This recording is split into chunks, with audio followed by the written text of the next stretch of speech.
ITV ന്യൂസിനെതിരെ പണി തുടങ്ങി. അങ്ങനെ പ്രതീക്ഷിച്ചതുപോലെ തന്നെ ITV ന്യൂസിനെതിരെ നല്ല ചിമിട്ടൻ പണി തുടങ്ങി. ITV ന്യൂസിനെ ഒന്നാം പ്രതിയാക്കിയും സുനിൽ മാത്യുവിനെ രണ്ടാം പ്രതിയാക്കിയും പബ്ലിക് റിലേഷൻസ് മാനേജർ രാജേഷിനെ മൂന്നാം പ്രതിയാക്കിയും തിരുവനന്തപുരം മ്യൂസിയം പോലീസ് FIR ഇട്ടു. IPC 153, 120B, 506, KP act 120O എന്നീ വകുപ്പുകളിട്ടാണ് കേസെടുത്തിരിക്കുന്നത്. പോലീസ് FIR-ൽ പറഞ്ഞിരിക്കുന്ന ഞങ്ങൾ ചെയ്ത കുറ്റം ഇനി പറയുന്നവയാണ്. ഒന്നും രണ്ടും പ്രതികൾക്ക് ബിലീവേഴ്സ് സഭാ വിശ്വാസികൾക്കിടയിൽ ഭിന്നിപ്പുണ്ടാക്കി കലാപമുണ്ടാക്കണമെന്നുള്ള ഉദ്ദേശത്തോടും കരുതലോടും കൂടി ആവലാതിക്കാരൻ ബിഷപ്പായിരിക്കുന്ന ബിലീവേഴ്സ് ചർച്ചിന്റെ പരമാധ്യക്ഷൻ അമേരിക്കയിൽ കാർപകടത്തിൽ മരണപ്പെട്ടതിനെ തുടർന്ന് ഒന്നാം പ്രതി വാർത്താവതാരകനും CEO-യുമായ ITV ചാനലിലൂടെ 9/5/2024 തീയതിയും 21/5/2024 തീയതിയും ഈ ചാനലിലൂടെ പരമാധ്യക്ഷൻ മരണപ്പെട്ടതല്ല എന്നും കൊലപ്പെടുത്തിയതാണെന്നും വിശ്വാസികൾക്കിടയിൽ വ്യാജവാർത്ത നൽകി. കേട്ടല്ലോ, ഇതാണ് പരാതി. പരാതിക്കാരൻ ആരാണെന്നറിയണ്ടേ? പഴയ പെന്തോക്കോസ്തുകാരൻ ജോജു മാത്യൂസ്. ഇദ്ദേഹം KP യോഹന്നാന്റെ കൂടെ കൂടി KP യോഹന്നാൻ കുപ്പായം വിട്ട ബിഷപ്പായ ഉടനെ തന്നെ ഒറ്റ രാത്രി കൊണ്ട് ബിഷപ്പായ ഒരാളാണ്.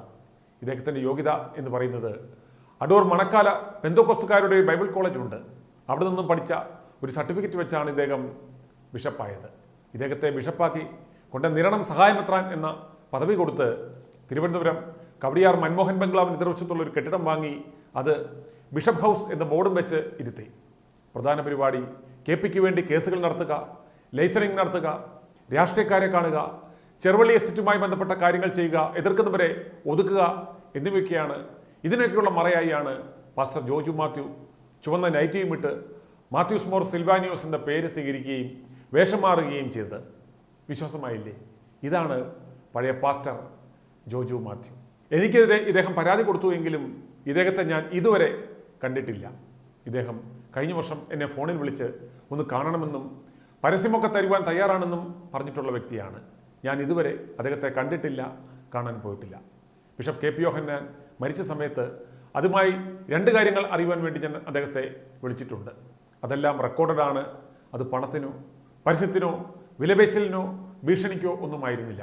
വാർത്ത നൽകുന്നതിന് മുമ്പ് അവരുടെ ഭാഗം കേൾക്കുന്നതിന് വേണ്ടി മാത്രമാണ് വിളിച്ചത്. അതുപോലെ രാജേഷ് ഒരു പ്രധാനപ്പെട്ട മാധ്യമത്തിൽ ഉയർന്ന തസ്തികയിൽ ജോലി ചെയ്തിരുന്ന വ്യക്തിയാണ്. അദ്ദേഹം ഈ ബിഷപ്പിനെ ഒരിക്കൽ കണ്ടപ്പോൾ അദ്ദേഹം വീണ്ടും ഇങ്ങോട്ട് ഓഫർ ചെയ്തു, നിങ്ങൾ പരസ്യമൊന്നും സ്വീകരിക്കില്ലേ, ഞങ്ങൾക്ക് പരസ്യം ചെയ്യുവാൻ താല്പര്യമുണ്ട് എന്ന്. അപ്പോൾ രാജേഷ് പറഞ്ഞു, ബിലീവേഴ്സിൻ്റെയോ അവരുടെ പ്രസ്ഥാനങ്ങളുടെയോ പരസ്യം യാതൊരു കാരണവശാലും ഞങ്ങൾ സ്വീകരിക്കില്ല എന്നതാണ് ഞങ്ങളുടെ പോളിസി എന്ന്. ഞങ്ങൾ ആരെങ്കിലും പണം ചോദിക്കുകയോ ഇദ്ദേഹത്തെ ബ്ലാക്ക്മെയിൽ ചെയ്യുകയോ എന്തെങ്കിലും ഒരു സാമ്പത്തിക ഇടപാടുകൾ നടത്തുകയോ ചെയ്താൽ എന്തെങ്കിലും ഒരു തെളിവുകൾ അവശേഷിക്കില്ലേ? ഉണ്ടാകില്ലേ? ഉറപ്പായും ഉണ്ടാകും. ബിഷപ്പിൻ്റെ മുറിയിലും പരിസരത്തും ക്യാമറ കാണും, ഇല്ലേ? ഇതുവരെ ഒരാളും ബിലീവേഴ്സ് ചർച്ചുമായി ബന്ധപ്പെട്ട പരസ്യത്തിനോ മറ്റ് ഇടപാടുകൾക്കോ പോയിട്ടില്ല. പിന്നെ വിവരങ്ങൾ തിരക്കുവാൻ വിളിച്ചതിൻ്റെ എല്ലാ കോൾ റെക്കോർഡുകളും ഞങ്ങളുടെ കൈവശമുണ്ട്. മറിച്ചാണെങ്കിൽ ബിഷപ്പ് ജോജു അത് പുറത്തുവിടുക. ആരെങ്കിലും എന്തെങ്കിലും ആരോപിച്ചാൽ പോലീസ് FIR ഇടുമോ?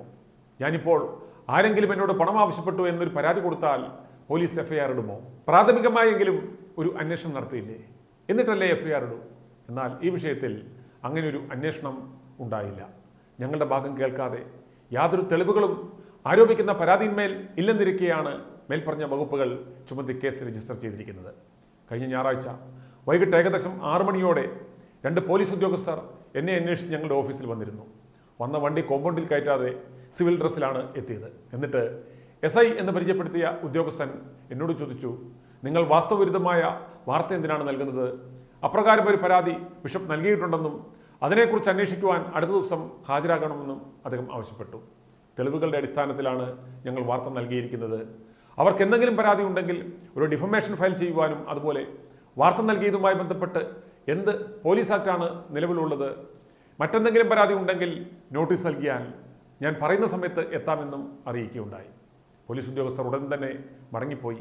കഴിഞ്ഞ ഞായറാഴ്ചയ്ക്ക് ശേഷം പിന്നെ യാതൊരു വിവരവും ഇല്ലായിരുന്നു. FIR ഇട്ട കാര്യം ഞങ്ങൾ അറിഞ്ഞില്ല. പിന്നെ ഇന്ന് രാവിലെ എനിക്ക് സിൽവാനോസ് ബിഷപ്പിൻ്റെ FB പോസ്റ്റാണെന്നും പറഞ്ഞ് ആരോ ഒരു പോസ്റ്റ് അയച്ചു തന്നു.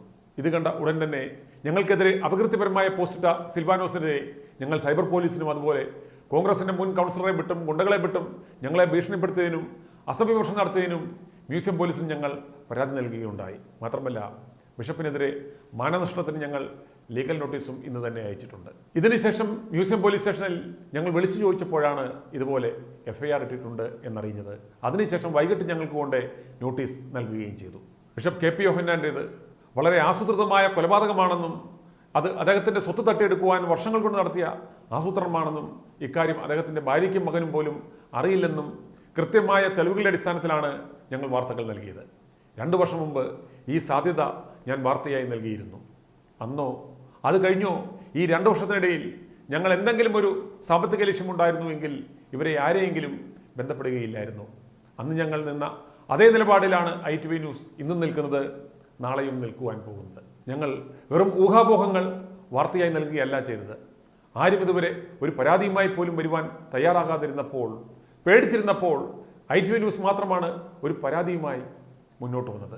അത് വളരെ വിശദമായി എല്ലാ തെളിവുകളോടെയും ഞങ്ങൾ ഇന്ത്യൻ പ്രധാനമന്ത്രി നരേന്ദ്രമോദി, ആഭ്യന്തരമന്ത്രി അമിത്ഷാ, കേരള മുഖ്യമന്ത്രി, DGP, പത്തനംതിട്ട ജില്ലാ പോലീസ് മേധാവി, തിരുവല്ല SHO, മ്യൂസിയം SHO എന്നിവർക്ക് പരാതി എത്തിച്ചു കഴിഞ്ഞു. അതുപോലെ ഈ കൊലപാതകം നടന്നത് അമേരിക്കയിൽ ആയതുകൊണ്ട് American president, FBI, police chief, Dallas police chief, US consulate general Chennai എന്നിവർക്കടക്കം ഞങ്ങൾ പരാതി നൽകിയിട്ടുണ്ട്. അമേരിക്കൻ അന്വേഷണ ഏജൻസികളുടെ കയ്യിൽ നിന്നും അതുപോലെ മുഖ്യമന്ത്രിയുടെ ഓഫീസിൽ നിന്നും പരാതി ലഭിച്ചു കഴിഞ്ഞു, ബന്ധപ്പെട്ട വകുപ്പിന് കൈമാറിയിട്ടുണ്ട് എന്നും മറുപടി ലഭിച്ചിട്ടുണ്ട്. ഇത് സംബന്ധിച്ച തെളിവുകളുടെ അടിസ്ഥാനത്തിൽ ഒരു വാർത്ത നൽകുന്നത് എങ്ങനെയാണ് കലാപാഹ്വാനമാകുന്നത്? ഇതിൽ ഹാലിളകിയാണ് ഇപ്പോൾ എന്നെ അറസ്റ്റ് ചെയ്ത് അകത്താക്കുവാൻ ശ്രമിക്കുന്നത്. വാർത്ത കളവാണ് എന്ന് പറയുവാൻ പറ്റാത്തത് കൊണ്ടാണ് ഇപ്പോൾ ഞങ്ങൾ പണം ആവശ്യപ്പെട്ടു, ഭീഷണിപ്പെടുത്തി, കലാപമുണ്ടാക്കുവാൻ ശ്രമിക്കുന്നു എന്നൊക്കെ പറഞ്ഞ് കേസെടുത്തിരിക്കുന്നത്. പരാതിക്കാരൻ പരാതിയിൽ പറഞ്ഞിരിക്കുന്നത് സത്യമാണ്, കലാപമല്ല, കൊലപാതകമാണ് നടക്കുവാൻ സാധ്യത.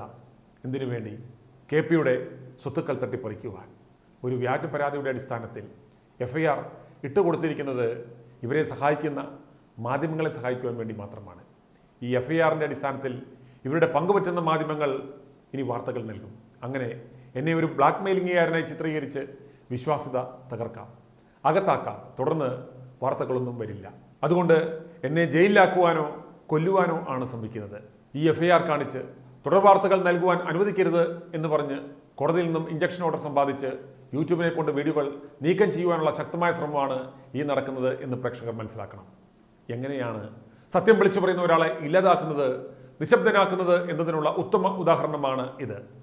എന്തു തന്നെയാണെങ്കിലും ഞാൻ മ്യൂസിയം പോലീസ് സ്റ്റേഷനിൽ ആവശ്യപ്പെട്ടതനുസരിച്ച് പോകും.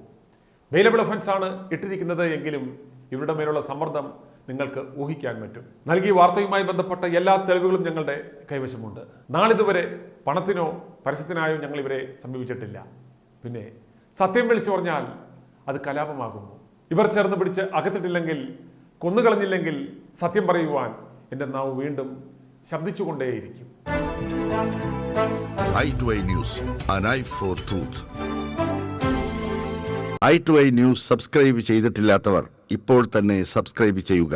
നോട്ടിഫിക്കേഷൻ ലഭിക്കുവാൻ ബെൽ ബട്ടണും അമർത്തുക.